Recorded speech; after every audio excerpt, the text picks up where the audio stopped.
Hello everyone. तो कैसे हैं आप लोग? आई होप आप सभी लोग अच्छे होंगे। जैसा कि आप लोग अब क्लास टेंथ में आ चुके हैं, तो क्लास टेंथ में मैथ्स का कितना इंपॉर्टेंस है ये हर बच्चा को पता है। इसके लिए हम लोग को बताने का कोई ज़रूरत है नहीं कि मैथ्स पढ़ना है या नहीं पढ़ना। इम्पॉर्टेंट ये है कि मैथ्स पढ़ना कैसे है और शुरुआत कहाँ से करें। तो हम लोग क्लास टेंथ का मैथ एकदम बेसिक से स्टार्ट करने वाले हैं। पूरा बेसिक से समझेंगे कि आखिर हम लोग को क्लास टेंथ का मैथ्स पढ़ना कैसे है। क्योंकि जैसा कि पता है आप लोग को, सिलेबस बहुत ज़्यादा बड़ा नहीं है। क्लास टेंथ का मैथ्स का सिलेबस बहुत ज़्यादा बड़ा नहीं है, बहुत छोटा सिलेबस है। हम लोग आराम आराम से कंप्लीट करेंगे। और स्टार्ट तो हम लोग जैसा एनसीईआरटी में दिया है चैप्टर 1 से ही करेंगे। और चैप्टर 1 बहुत ज़्यादा टफ नहीं है। चैप्टर 1 पूरा लॉजिकल है। हम लोग को समझना है चैप्टर 1 कि आखिर क्या है और कैसे होता है। तो पूरा बेसिक से हम लोग चलते हैं। जैसे आप लोग को यहाँ दिख रहा होगा real number, but real number start करने से पहले हम ये समझते हैं कि आखिर नंबर क्या है, नंबर का जरूरत क्यों पड़ा और नंबर है क्या, क्या होता है। तो जैसा कि आप देखते हैं, अगर मान लीजिए इस क्लासरूम में या इस क्लास में हम देखना चाहेंगे कि कितने बच्चे लाइव हैं, कैसे पता करेंगे? हम लोग काउंट कर सकते हैं। और क्या कर सकते हैं? और कुछ नहीं कर सकते हैं। काउंटिंग के अलावा और नहीं कुछ कर सकते हैं। अगर हमको पता करना है कि इस क्लास में कितने बच्चे बैठे हैं, तो अगर इस क्लास में कितने बच्चे बैठे हैं ये पता करना है तो हमको काउंट करना पड़ेगा। और काउंटिंग स्टार्ट कहाँ से करेंगे? क्या 0 से करेंगे, -1 से करेंगे? तो नहीं सर, हम लोग काउंटिंग 1 से करेंगे। गिनती स्टार्ट 1 से करते हैं। तो जो मैथ्स के लैंग्वेज में जो नंबर 1 से स्टार्ट होता है, मैथ्स के लैंग्वेज में हम क्या बताएं कि जो नंबर 1 से स्टार्ट होता है, जैसे कि 1 2 3 4, ऐसे करते करते जो नंबर इन्फिनिटी तक चला जाता, इस प्रकार के संख्या को या इस प्रकार के नंबर को हम लोग बोलते हैं प्राकृत संख्या, या इसी को हम लोग इंग्लिश में बोलेंगे नेचुरल नंबर। क्या बोलते हैं हम लोग? Natural number. पर अगर हमको काउंटिंग के अलावा और किसी चीज को दिखाना, जैसे मान लीजिए इस क्लास में कोई लाइफ में कोई बच्चा ही नहीं आया, कोई एक सिंगल बच्चा जुड़ा ही नहीं, अब उसको हम कैसे दिखाएंगे? तो उसके लिए एक और हम डिनोटेशन स्टार्ट करेंगे जिसको हम लोग बोलते हैं जीरो। मतलब अगर हम 0 से स्टार्ट कर देते हैं काउंट, और 0 के बाद 1 2 3 4 ऐसे करके अनंत तक चले जाते हैं। मेरा कहने का मतलब था कि अगर प्राकृतिक संख्या नेचुरल नंबर का ग्रुप में 0 को भी अगर ऐड कर लेते हैं तो क्या कुछ नया नाम दिया जाता है? हाँ, इसका नाम दिया जाता है पूर्ण संख्या। क्योंकि लोगों को लगता है कि अब हाँ पूर्ण हो गया, संख्या खत्म हो गया। इसका नाम दिया गया हिंदी में पूर्ण संख्या, या इसी को हम लोग इंग्लिश में बोलते हैं होल नंबर। क्या बोलेंगे? होल नंबर, पूर्ण संख्या। पर मैथ्स का कैलकुलेशन इतना से भी खत्म नहीं होता। जब हम लोग इसके आगे जाना चाहते हैं ना, इसके आगे जब हम लोग देखते हैं कि हाँ चलो अब नेचुरल नंबर खत्म, होल नंबर खत्म, संख्या पूर्ण हो गया, मैथ्स खत्म हो गया, नहीं, मैथ्स यहां से स्टार्ट होता है। अब इसके बाद अगर हम लोग को कैलकुलेशन का पार्ट आ गया, अगर हम किसी को पैसा कुछ दे रहे हैं, पैसा ले रहे हैं, इसका हिसाब कैसे करेंगे? इसके लिए हम लोग एक और नया नंबर लेके आते हैं जिसका नाम दिया गया ऋणात्मक संख्या, नेगेटिव नंबर। अब ये नेगेटिव नंबर क्या होता है? तो जिसमें माइनस लगा हुआ होता है। -3 हो गया, -4 हो गया, -2 हो गया, -1 0 1 2 3, ऐसे करते करते अनंत तक पढ़ेंगे। इसका एक नेम हम लोग दिए इंटीजर, पूर्णांक। क्या नेम दिए? इंटीजर नेम दिए, पूर्णांक नेम दिए। इसका नेम हम लोग देते हैं इंटीजर। इंटीजर जिसको हिंदी में बोलेंगे पूर्णांक। अब इस इंटीजर में भी डेसिमल वाला पार्ट तो छूट ही गया। हाँ सर, डेसिमल तो नहीं आ रहा है, फ्रैक्शन आ ही नहीं रहा है। अब मेरे पास डेसिमल को भी हम अभी तक नंबर्स में कंबाइन नहीं कर पाए, डेसिमल को भी कंबाइन नहीं कर पाए। तो जब हम डेसिमल, नंबर, ये सबको कंबाइन करके एक नया नाम देते हैं, इसका नाम हम लोग देते हैं परिमेय संख्या। क्या नाम दिए हैं? परिमेय संख्या। इंग्लिश में क्या बोलेंगे? Rational number. क्या होता है रेशनल नंबर? जितना भी प्रकार का फ्रैक्शन हो इंक्लूडिंग इन्फिनिटी। इन्फिनिटी क्यों नहीं सर? 1/0 इन्फिनिटी जिसको हम लोग फाइंड ही नहीं कर पाएंगे, तो हम लोग बोले कि चलो इसको छोड़ देते हैं और बाकी को लिख लेते हैं, जैसे कि 1/2, 3/4, 5/7, -3/2। ये सब अगर फ्रैक्शन बोल रहे हैं, अगर हम भिन्न बोल रहे हैं तो दो पार्ट होगा, एक ऊपर वाला पार्ट होगा जिसको अंश और नीचे को हर बोलेंगे। ये दोनों जिसको p/q के फॉर्म में बोलते हैं, ये दोनों होना चाहिए। क्या होना चाहिए सर? पूर्णांक होना चाहिए। अगर ये पूर्णांक नहीं है तो फिर परिमेय संख्या भी तो नहीं होगा। अगर हम कोई संख्या का अगर p/q के फॉर्म में लिखते हैं, फ्रैक्शन के रूप में लिखते हैं, बट वो फ्रैक्शन के ऊपर जो अंश और हर वाला पार्ट है, अगर ये अंश और हर वाला पार्ट अगर पूर्णांक ना हुआ तो, अगर पूर्णांक ना हुआ तो हम लोग उसको परिमेय संख्या ही नहीं बोलेंगे। जैसे एग्जाम्पल √3/4, क्या ये परिमेय संख्या है? नहीं है परिमेय संख्या। इसका कुछ और नेम हम लोग देंगे। क्यों? क्योंकि अभी हम लोग फ्रैक्शन पढ़ रहे थे, फ्रैक्शन का पार्ट से हट गया। अब ये क्या है? ये अपरिमेय संख्या है जिसका अंश और हर दोनों या तो दोनों में से एक पूर्णांक ना हो। √3 क्या पूर्णांक है सर? नहीं, ये पूर्णांक नहीं है, ये इंटीजर है ही नहीं। तो जैसे बाकी जो नंबर है इसका अलग एक नाम दिए, अपरिमेय। क्या नाम दिए हैं? अपरिमेय। क्या इसको p/q के रूप में लिख सकते हैं? √7। क्या p/q के रूप में लिख सकते हैं? नहीं लिख सकते हैं। ये सब नंबर जो अंडर रूट के अंदर रहता है और वो भी एक प्राइम नंबर होता है। प्राइम नंबर इट मींस अभाज्य संख्या जिसका 1 और इटसेल्फ के अलावा और कोई नंबर से डिविजिबल होता ही नहीं है, इसको बोलते हैं हम लोग, क्या बोलते हैं? इसको हम लोग बोलते हैं अपरिमेय संख्या। इंग्लिश में इसी का नाम है इरेशनल नंबर। बट सर आप तो टॉपिक लिखे हैं कि रियल नंबर बता दीजिए। हाँ, रियल नंबर ही पढ़ाने वाले हैं, बट ये सब बताना इसलिए भी जरूरी है कि आखिर रियल नंबर होता क्या है, आता क्या है। तो अभी तक जितना भी नंबर पढ़े, ये सारा नंबर का कॉम्बिनेशन ही रियल नंबर कहलाता है। क्या सर? जिसमें रेशनल और इरेशनल नंबर दोनों प्रेजेंट हो, ऐसा नंबर जिसमें रेशनल भी हो और इरेशनल भी हो, परिमेय भी हो और अपरिमेय भी हो। The combination of rational and irrational number are called real number sir. हाँ, रियल नंबर होता है। क्या होता है वो? रियल नंबर होता है जिसमें परिमेय और अपरिमेय संख्या दोनों होता है। अभी हम लोग उसी के बारे में पढ़ने वाले हैं कि परिमेय संख्या और अपरिमेय संख्या है, दोनों का कॉम्बिनेशन को ही हम लोग रेशनल नंबर बोलने वाले हैं। सबको समझ में आया? सॉरी, रियल नंबर बोलने वाले हैं। सबको समझ में आया कि क्या होता है ये रियल नंबर? हर बच्चा को आ गया होगा समझ में अभी तक कि रियल नंबर क्या होता है। तो जितना भी प्रकार का नंबर है वो सब रियल नंबर।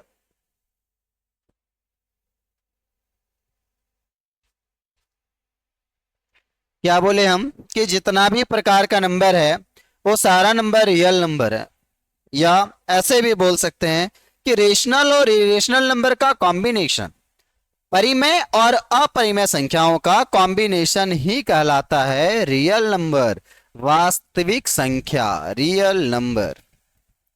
क्या होता है रियल नंबर? तो ये है रेशनल नंबर, ये है इरेशनल नंबर, ये दोनों का कॉम्बिनेशन को ही हम लोग बोलेंगे रियल नंबर, वास्तविक संख्या। इससे भी बाहर कुछ होता है इसका, इससे भी बाहर होता है इमेजिनरी नंबर होता है, बट अभी नहीं पढ़ना। सारा अभी पढ़ लेना जरूरी है क्या? नहीं, आगे पढ़ेंगे हम लोग। पर इस चैप्टर में और क्या क्या पढ़ना है? तो इस चैप्टर में हम लोग को पढ़ना है फंडामेंटल थ्योरम ऑफ अर्थमेटिक। क्या होता है सर ये फंडामेंटल थ्योरम ऑफ अर्थमेटिक?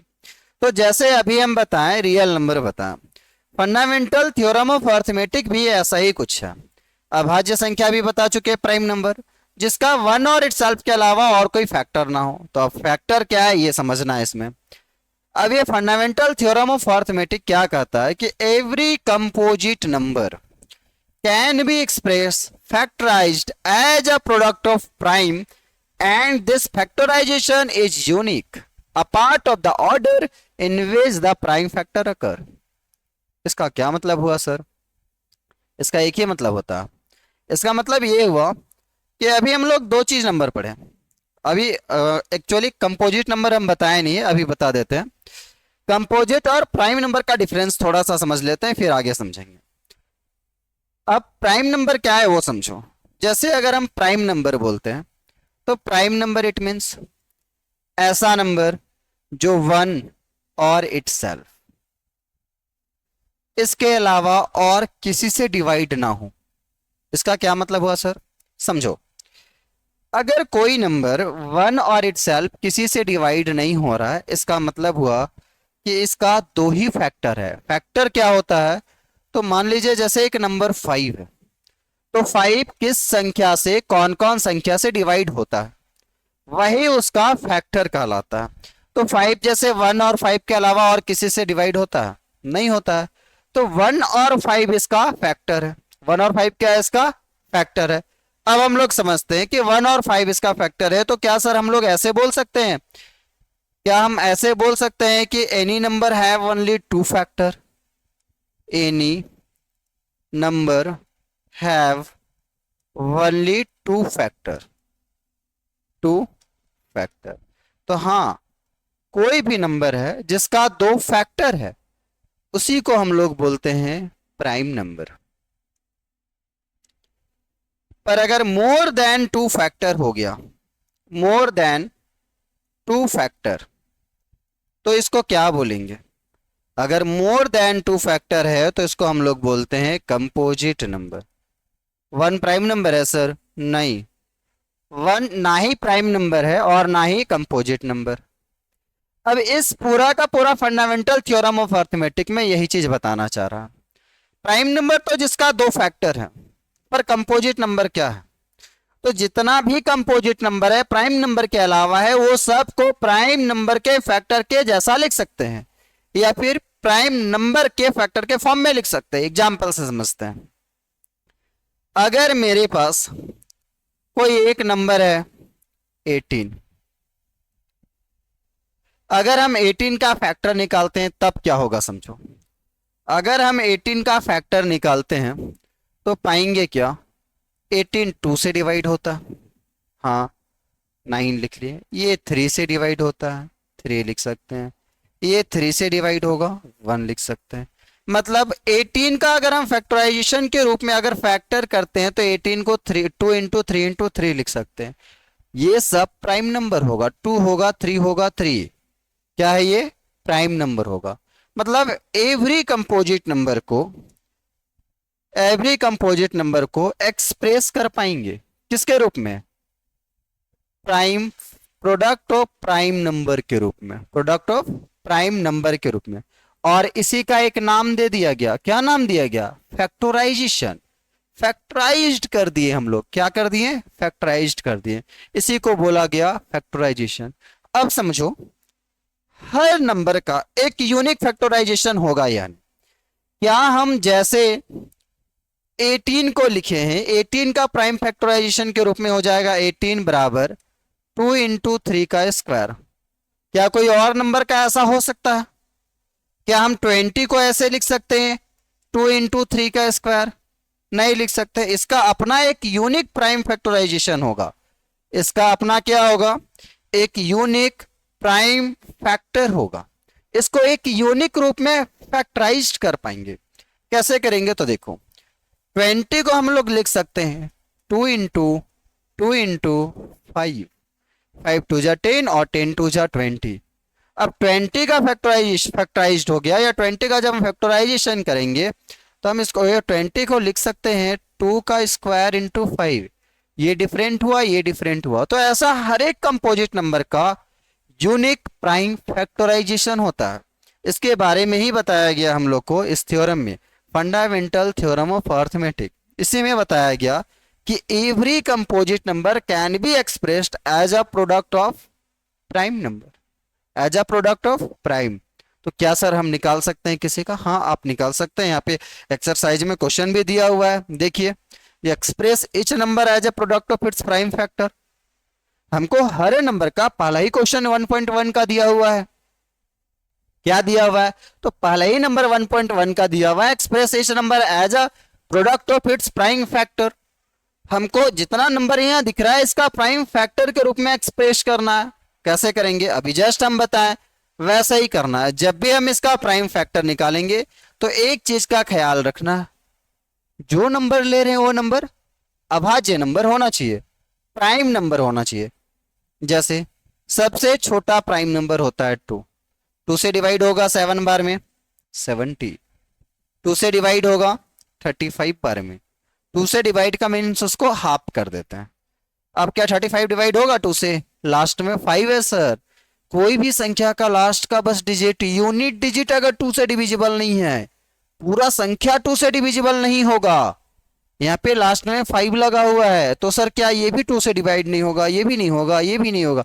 हाँ, ये सबका प्राइम फैक्टर में 2 नहीं दिखेगा, ये सबका प्राइम फैक्टर में हम लोग को 2 देखने के लिए नहीं मिलेगा। अब यहाँ पे हम लोग देखेंगे लास्ट में 5 है, इट मीन्स 5 से डिवाइड होगा, 5 7 जा 35। तो 140 को क्या हम ऐसे लिख सकते हैं सर आपके हिसाब से? 2 का स्क्वायर इंटू 5 इंटू 7। हाँ, मेरे हिसाब से हम लोग इसको ऐसे ही लिख सकते हैं। क्या लिख सकते हैं? 2 का स्क्वायर इंटू 5 इंटू 7। क्या लिख सकते हैं? 2 का स्क्वायर इंटू 5 इंटू 7। बाकी का भी करके बताइए सर, आप तो आसान वाला करके बता दिए, बाकी का भी करके बताते हैं। इसका ट्राई करके दिखाते हैं, इसका ट्राई करके दिखाते हैं, जिसका आप बोलिए। एक का ट्राई करके देखते हैं। 5005 किन से डिवाइड होगा? 5 से डिवाइड होगा। 5 1 जा 5 1 जा। अब ये किससे डिवाइड होगा सर? हाँ, अब ये किससे डिवाइड होगा? आप लोग के ऊपर छोड़ते हैं, थोड़ा दिमाग लगाइए। ये तो 2 से भी नहीं जाएगा, हाँ 2 से भी नहीं जाएगा, 3 से भी नहीं जाएगा, 5 से भी नहीं जाएगा। किससे जाएगा सर? किससे जा सकता है? 11 से जाएगा क्या? चेक करके देखिए, 11 से जाएगा। हाँ, 11 9 जा 99 सर, 1 कैरी है, 1 एक बार में जाएगा। आप कैसे जान गए सर? हाँ, अगर हम लोग ये दोनों का सम करते हैं, ये दोनों का सम करते हैं, अगर ये 11 से डिवाइड है तो पूरा नंबर 11 से डिवाइड होगा। 91 किससे जाएगा सर? 7 से जाएगा, 13 बार में जाएगा। रैंडम कर ली, हाँ किया जा सकता है। अब इसको हम लोग लिख सकते हैं 5 इंटू 7 इंटू 11 इंटू 13। ये क्या हो गया? ये हो गया इसका यूनिक प्राइम फैक्टराइजेशन। बाकी क्वेश्चन आप लोग भी तो ट्राई कीजिए, सारा क्या हम ही थोड़ी करेंगे। नेक्स्ट देखते हैं क्या बोला जा रहा, इसी से रिलेटेड है। कैसे रिलेटेड है तो समझो। Find the LCM and HCF of the following pair of integer and verify LCM into HCF is equal to product of 2 number. हाँ, अगर कोई 2 नंबर का एलसीएम और एचसीएफ हमको दिया हुआ है तो ये 2 नंबर एलसीएम और एचसीएफ का प्रोडक्ट के बराबर होगा दोनों नंबर का मल्टीप्लिकेशन। सर क्या ये रट ले? होता कैसे है देखिए। मान लीजिए अगर मेरे पास जैसे 26 और 91 है, हम अगर इसका एलसीएम निकालते, एलसीएम क्या होता है sir? Lowest common multiple. LCM क्या होता है? Lowest common multiple. इसका मल्टीपल देखते हैं। 26 को क्या लिख सकते हैं? अभी जस्ट बताएं, 2 गुना 13 लिख सकते हैं। हाँ, 91 को क्या लिख सकते हैं? 7 गुना 13 लिख सकते हैं। इसमें एलसीएम क्या होगा? तो जो कॉमन आ गया उसको तो मल्टीप्लाई करेंगे ही करेंगे, जो कॉमन नहीं आया उसका भी मल्टीप्लाई करेंगे। तो यहाँ पे हो गया 7 2 जा 14 और 14 इंटू 13 करते हैं, 52 हो जाएगा। 5 13 1 जा 13, 14 15 16 17 18 182 हो जाएगा। मतलब इसका एलसीएम लिखेंगे तो 182 और एचसीएफ लिखेंगे तो एचसीएफ लिखेंगे तो एचसीएफ में उसको लिया जाता है जो कॉमन है। कॉमन क्या था? कॉमन यहाँ पे 13 कॉमन था, दोनों का फैक्टर में 13 कॉमन था, 13 को लिए हम लोग। अब ये दोनों का मल्टीप्लिकेशन क्या 26 और 91 के मल्टीप्लिकेशन के बराबर होगा? होगा, कैसे नहीं होगा? देखिए 13 दो बार आया था। अगर हम एलसीएम लिखते हैं तो एलसीएम में आएगा 2 इंटू 7 इंटू 13। एचसीएफ में क्या आ रहा है, जो कॉमन था, दो 13 में से एक 13 बच गया था, यही 4 से तो मिलके बना हुआ है ये सारा नंबर, तो ये चारों तो आएगा ही आएगा।